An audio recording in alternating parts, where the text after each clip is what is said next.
Hey guys, welcome back. Let's get excited. This video is all about how to write an offer to purchase land. All right, land offer letters, LOLs, that's my jam. That's what I do. I'm going to teach you how to do it as well.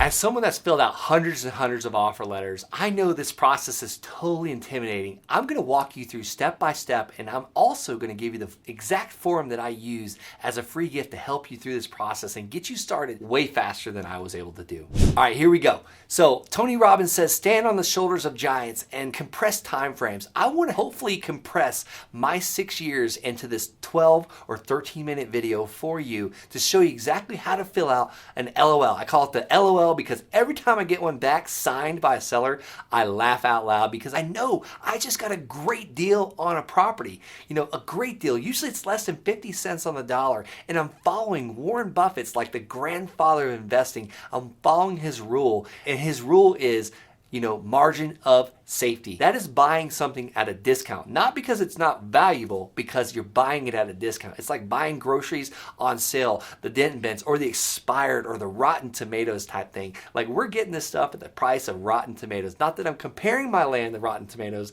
but I'm just saying we're getting at a massive discount. We're not spending a ton of money. We're not paying retail. You know, Ben Graham, the author of The Intelligent Investor, said, you know, buy your stocks like you buy groceries, not like you buy your perfume. Think about it. Perfume is expensive. We're buying that for a loved one, our wife, our mother, our grandmother. We're not going to skimp on that. But when we're buying land, kind of like buying stocks, we want a discount. We want a raw margin of safety. All right, I got this stack of papers, and I hope you bear with me. I'm going to read it pretty much line by line because I'm going to give you step by step. And at the end of this video, I'm going to give you this exact form so you have it too. The first thing in the purchase agreement, and hopefully you can see this snapshot, this like snippet of it, is the return address. This is a return address that I want to be your return address, not mine. And this is a fake one. Obviously, I Buy Land LLC. But one caution about this is I don't want this return address to be your home address. You don't want strangers just randomly showing up at your house or your office at that. I don't even put my office address out there anymore because, you know, I had this panel of windows and my desk looked right out the window, and literally I had someone knocking on it one day while I was doing a podcast, and it was quite intimidating. This woman was very aggravated about a piece of land that we had sold her, and she found out something about it and that we didn't even know about it. At the end of the day, we were able to get it all worked out and fixed, but I would have rather her not showed up when she was aggravated. I would rather a phone call and being able to handle it over the phone rather than face to face. All right, next is a phone number. The phone number is so important. I don't put my cell phone on these. I did in the beginning. I learned not to anymore. You know, you can do things as simple as like a Google Voice. That's a free phone number. Or you can use callrail.com. These phone numbers are like $3 a month. I don't like you using your personal cell phone because what if you get so many calls, like you can't even have your personal cell phone line. So that's my opinion. I don't like to put my personal cell phone on there anymore. All right, a fax number. You might laugh at me, but I buy land from a lot of people that are 55 plus, and they've still got access to fax machines. This fax is myfax.com. It's basically a way to get a fax machine number for $9 a month. So worth it. We receive about 1 LOL a month from this fax machine. And lastly, how they can communicate with us is via email. They can send this LOL back signed via email. So we've given them multiple options. Return it via snail mail, the post office, or they can email it to us, they can fax it to us, and that's it. Those three options are what gets it to come back. And at the end of the day, we want them to sign it, we want their phone number, we want their email, and we want to get that thing back so we can buy the land from them. And one last point about this, you won't be receiving a lot of phone calls. Even though you give your phone number, you're giving them multiple ways to sign this. Because guess what? Our sellers, our people that we're making an offer to with this purchase agreement that I'm giving you, called my LOL, my land offer letter, they want the path of least resistance as well. So most of the time, they're not going to call. I would say only maybe 10% of the people we send this to actually call. And most of the time they just want to verify that we're real. Like, hey, is your offer for $6,700 really real? Because the land's worth like $20,000, but I maybe would take a little bit higher offer. And then we figure out what the least they can take. Like, Mr. Seller, great, we'd love to buy the land. If we could pay all cash and close quickly, what's the least you'd be willing to take for the land? and they give us their number. All right, next is the reference. In the beginning, I didn't have a reference number on these, and I was like, what land are you talking about? So I would have to look at the name and try and backtrack on my spreadsheet. It's quite a difficult process. So now I use the actual APN number, the assessor's parcel number. Some of my students like to do a date as well as a code, but I just keep it super simple. We use the assessor's parcel number and we can tell where we're mailing it to. That's all for me. We keep it that simple. Next is acres. Like, I want them to see how many acres. They might not recognize it by the APN number, the assessor's parcel. They probably don't remember that. But they know they've got 35 acres in Costilla County, Colorado. So they're going to recognize that 35 acres. But, oh yeah, that's the stuff we bought like 20 years ago when we went to Colorado and we thought it was beautiful. We were like, one day we're going to build a cabin out there. And then we had a bunch of children and they had grandchildren and we can't leave them now. And we never built that cabin. Yeah, we should sell that land. I forgot all about it. Oh yeah, we're behind on taxes by like 3 years.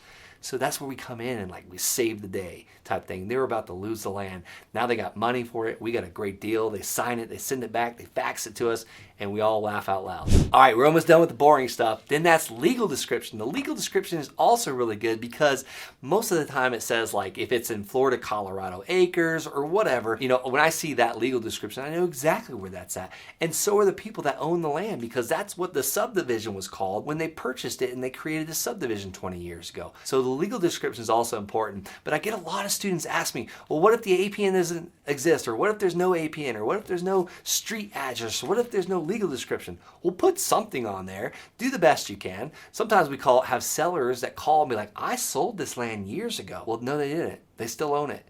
And they're about to get another $8,000 additional income that they didn't even realize was coming to them. And they signed that thing and they're laughing out loud because they thought they sold it, but they didn't. I can literally give you an example of this exact thing I'm talking about. One of my students out in Texas purchased a piece of land on the side of a highway for $8,000 that the seller thought that they had sold. And guess what? We found out that property was commercial and my student sold this piece of land for like $45,000. So made a pretty good profit there on that deal. So that was a quick like 36,000, 38,000. I'm not really good at math, but especially when I'm put on the spot, but that was a good profit on that deal. All right, I'm giving you so much. I'm gonna give you this exact form at the end of this video and it's going to be in the actual description below, but I want you to give as well. I want you to hit that subscribe button, hit that like button, subscribe, like, two-prong approach, double tap it, and I'm pretty sure it'll give you some good luck. So go ahead and hit that subscribe and like button. Here we go. Let's keep talking about this land offer letter. All right, I'm gonna do a little reading, so bear with me. So it just says, hello, John. John's the seller. My name is Brent, and I would like to buy your land. Here's a purchase agreement in order to do so. I can close quick and have cash to you in your hands, or have cash in your hands soon. If you'd like to sell your land, please sign and return this letter to me via mail, email, fax, or call me. And the purchase offer, I give them exact amount that I'm gonna pay for this land of blank dollars. Let's say it's $5,782.33 will be paid in full at the time of closing unless otherwise discussed. We'll pay the cost of completing the transaction, including any outstanding property taxes within reason. And this offer is contingent on following terms. Basically, those contingencies give me a way out. If they sign and I find something I don't like, buyer's confirmation of parcel size, the property sold free and clear, no encumbrances, back taxes, liens, any of that stuff. And I want clean title. And I want to be able to take full possession of this property. And then I say every effort will be made. And this is all condensed into one letter. So I'm not wasting a ton of trees. I'm not killing trees by sending too many of these out. So they sign it and fax it back. And I say I'll do everything possible to close this thing in 30 days. And the offer shall remain open for 30 days. So what this is I give them 30 days to make the decision. One, because I want to put a timeline on it. And two, I don't want someone coming back to me multiple years later and be like, you sent this. It says it's good forever. No, I want to have a buyout. And guess what, guys? I've sent these that I've received back like 2 years later. And it says, hey, Dad had this land offer letter in his filing cabinet under this property. I see you offered $17,000 for it. This was an offer 2 years from now, but it said expired in 30 days. Would this offer still be good? And I said, yeah, give me the information so we'll look at it. And guess what's been happening with land lately? It's been rising. It's been increasing in value. So heck yeah, that $17,000 offer price is good. It's even better now than it was back then. So I'm glad they waited 2 years to call me. I'm sorry to hear about your dad, but we take that burden off the children's plate and buy the land.